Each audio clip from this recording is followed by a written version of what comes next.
Every year, hundreds of millions of dollars quietly slip out of India, not through corruption, not through bad policy, through a shipping bottleneck that most people have never heard of. When an Indian manufacturer ships goods to Europe, those containers usually don't go directly. They sail to Colombo in Sri Lanka, or Singapore, or Malaysia. There, they're transferred to a larger vessel that can actually make the long-haul journey. Then they continue onward. India is paying foreign ports to handle its own cargo. Roughly 75% of all containers that India transships cargo that needs to be transferred from one vessel to another is processed at ports outside India. Colombo alone handles nearly half of it, and industry estimates put the cost of transshipping through Colombo at somewhere between $200 and $250 per container every single time. That's not a small number when you multiply it across millions of shipments per year. Now, India is trying to change it. And the plan involves building something that doesn't fully exist yet anywhere in the country, a port capable of receiving the largest ships in the world on an artificial island in the Arabian Sea, about 150 kilometers north of Mumbai. It's called Vadhavan Port. It will cost approximately $9 billion, and if it works, it won't just reduce shipping costs. It could reposition India inside global supply chains in a way that hasn't been possible before. Today, we're looking at why India built itself into this corner, what Vadhavan is actually designed to fix, who stands to gain, and the much larger geopolitical play that most coverage of this port completely misses. Why India's ports keep losing? To understand why Vadhavan matters, you need to understand the problem it's solving. India's existing ports have a depth problem. When you hear about the largest container ships in the world, vessels that can carry 20,000, 23,000, even 24,000 20-foot containers in a single voyage, those ships need deep water. They draw 16 meters, 17 meters, sometimes more below the waterline. To dock, they need ports with channels, at least that deep. India's main west coast gateway, Jawaharlal Nehru Port near Mumbai, has a draft of around 15 meters. Close, but not enough for the biggest vessels. Some of the largest ships in the global fleet have simply been forced to skip India entirely. Think about what that means in practice. The shipping industry runs on economics of scale. The bigger the ship, the lower the cost per container to move cargo across an ocean. When those mega vessels bypass India, Indian exporters can't access the cheapest freight rates. Their goods are more expensive to ship than competitors based in countries with deeper ports. Over millions of shipments. That cost differential matters, and it compounds.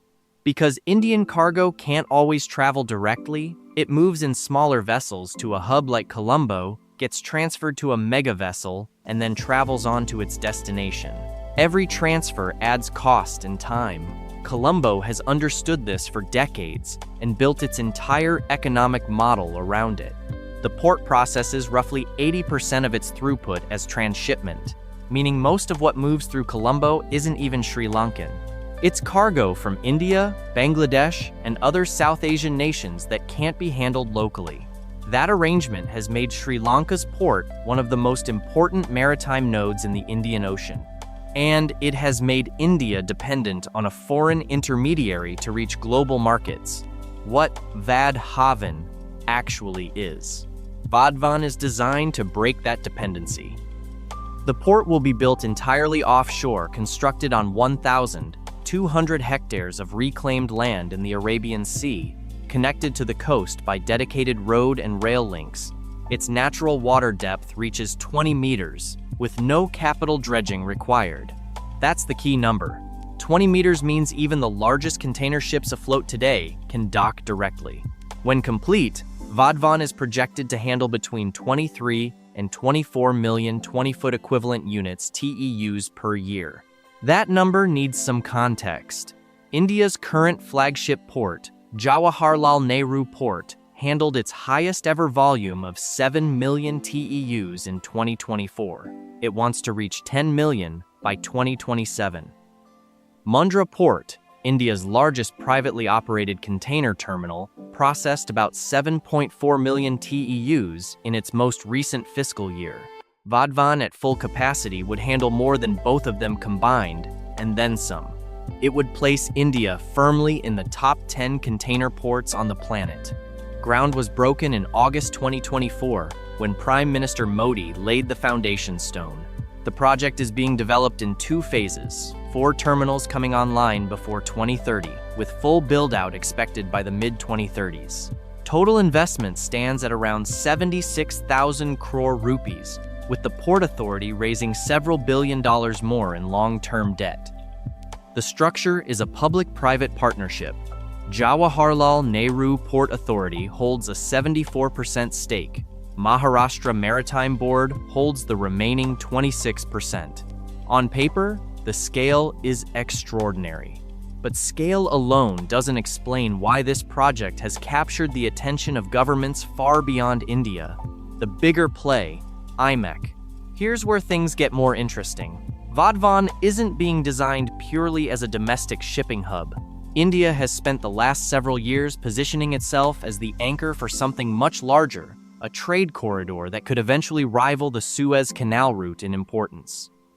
In September 2023, at the G20 summit hosted by New Delhi, India, the United States, the European Union, Saudi Arabia, the UAE, France, Germany, and Italy signed a Memorandum of Understanding for the India, Middle East, Europe Economic Corridor, IMEC. The idea: connect India's west coast ports by sea to Gulf ports in the UAE and Saudi Arabia.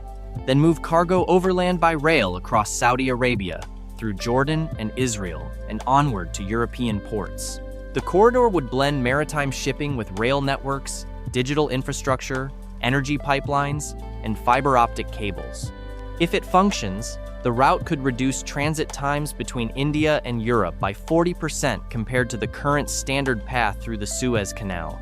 IMEC's backers estimate that at full build-out, some $34 billion worth of annual trade could flow along the route. Where does Vadhavan fit? Researchers and analysts involved in IMEC planning have explicitly identified Vadhavan as the primary western gateway, the port on India's coast where IMEC cargo would originate. Without a deepwater port on the west coast capable of handling megavessels, IMEC's eastern anchor simply doesn't work at the scale its architects envision. Donald Trump, in a joint statement with Modi in February 2025, called IMEC one of the greatest trade routes in all of history. The European Commission has backed it formally, and the signing of a long-awaited EU-India Free Trade Agreement in January 2026 has given the corridor fresh momentum. Vadhavan, in this context, isn't just a port. It's the on-ramp to a transcontinental trade system that the United States, Europe, and India are trying to build as a direct alternative to infrastructure dominated by China. The China factor. That's the strategic play. And to understand why it matters so much, you need to understand what China has already built. China's Belt and Road Initiative, launched over a decade ago, has funded ports, railways, and infrastructure across Asia, Africa, and Europe. In South Asia alone, Chinese investment has gone into ports in Sri Lanka, Pakistan, Bangladesh, and Myanmar. The port of Hambantota in Sri Lanka was eventually handed to a Chinese state company on a 9-year lease after Sri Lanka couldn't service its debt. Colombo's port, the same port handling nearly half of India's transshipment cargo, has terminals operated by a Chinese state-owned shipping company. So when Indian cargo transships through Colombo, some of that cargo is literally being handled by Chinese-operated infrastructure. That's not a hypothetical concern. It's a real operational dependency that India's security planners have flagged explicitly. Vadhavan, paired with IMEC, represents India's answer. Build a port deep enough to make foreign transshipment unnecessary. Create a corridor that routes trade through friendly countries rather than through choke points that others control. And give global shipping companies a reason to designate Indian ports as primary hubs rather than secondary stops.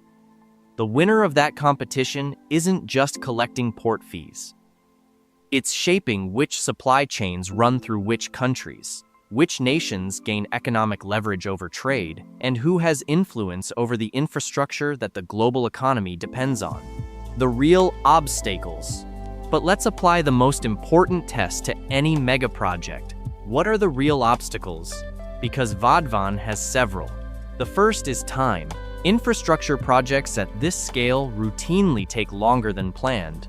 The first phase targets 2029. Full completion is now projected around the mid-2030s. A lot can happen in a decade. Demand forecasts can miss, financial conditions can shift. The political will that drives these projects isn't always sustained across election cycles. The second is connectivity. A port is only as useful as the roads and railways that connect it to industry. Vadvan sits 150 kilometers from Mumbai. Plans call for dedicated road and rail links, including a connection to India's Western Railway line just 12 kilometers away. Those connections need to be built in parallel with the port itself. If cargo can't move efficiently inland, the port's theoretical capacity never becomes real-world throughput. The third is competition not from foreign rivals, but from within India. Mundra Port has been aggressively expanding capacity. Jawaharlal Nehru Port is working toward 10 million TEUs of its own. Vizhinjam Port in Kerala, India's first purpose-built transshipment terminal, has begun operating. A port at Galathea Bay in the Andaman and Nicobar Islands has been designated as a major port specifically to capture transshipment traffic near the Malacca Strait. India is not building one solution. It's building several simultaneously. That creates opportunity, and it creates the risk that traffic gets fragmented across too many facilities before any single port achieves the critical mass needed to attract the world's largest shipping alliances. Shipping lines make route decisions based on reliability and volume. A port needs enough cargo to justify a slot on a major vessel's itinerary, and a vessel needs to call at a port reliably enough to make it worth routing cargo there. Building the infrastructure is necessary, but not sufficient. Winning the business is a separate challenge. The IMEC problem. The fourth obstacle is IMEC itself. The India-Middle East-Europe corridor is an ambitious framework with serious structural challenges that have nothing to do with ports or shipping. The rail links across Saudi Arabia and Jordan exist partially on paper. The segment from Jordan into Israel, critical to the northern leg of the corridor, requires Saudi-Israeli normalization that has been complicated by the conflict in Gaza. Key funding mechanisms haven't been finalized. There is no single coordinating body with authority over the full route. Some analysts have pointed out that IMEC's European terminal faces a different kind of complication. China's state-owned shipping company holds a majority stake in Greece's Piraeus port, which handles 4.8 million TEUs annually and is one of the leading candidates to serve as IMEC's European endpoint. Building a China alternative trade corridor that terminates at a Chinese-controlled port would defeat much of the purpose. None of this means IMEC fails. It means IMEC's success depends on political decisions, normalization in the Middle East, infrastructure investment across multiple sovereign nations, trade agreements that lower barriers that haven't happened yet and aren't fully within India's control. Vadvan can be built on schedule. IMEC is more complicated. What changes either way? So what does Vadvan actually change, even if IMEC never fully materializes? More than you might expect. Even as a purely domestic infrastructure upgrade, Vadvan reshapes India's logistics, economics.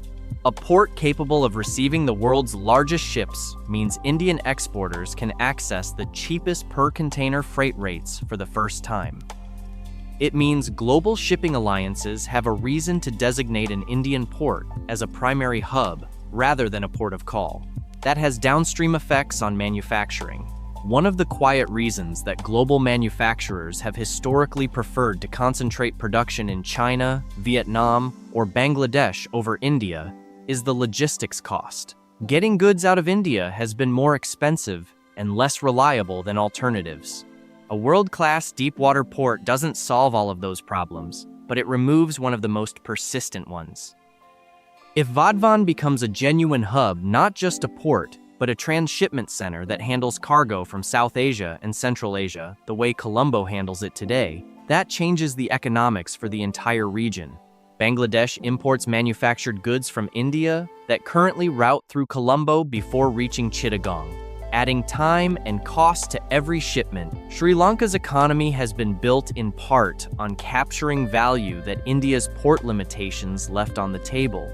The moment India can offer that transshipment function domestically, the calculus for every exporter and importer in the region changes.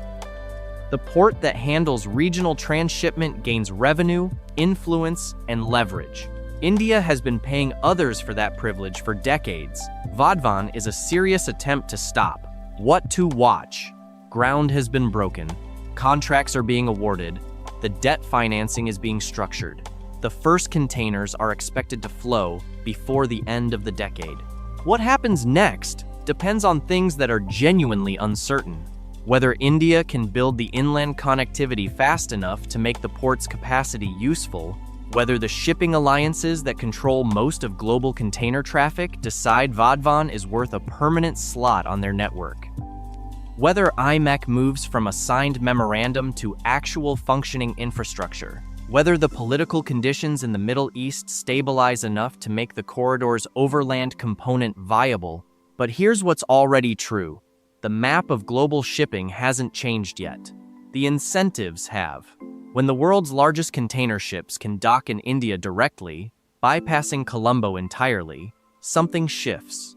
When Indian exports travel at the same freight rates as goods from China or Vietnam, something shifts. When a trade corridor connecting India to Europe by rail through the Gulf gives manufacturers a new overland option, something shifts. The port itself is concrete and steel being assembled on reclaimed land in the Arabian Sea. But what it represents is India's attempt to claim a place at the center of global trade rather than at its edge. After decades of paying others to handle its cargo, India is building the infrastructure to handle it itself, and in doing so, to become a node that others depend on. That's not just a port story, that's a power story, and it's just getting started. Which infrastructure project do you think will have the biggest impact on global trade over the next decade, Vadvan, IMEC, or something else entirely? Let us know in the comments below. If you found this valuable, subscribe. We cover the infrastructure and trade stories that shape how the world actually works, one project at a time.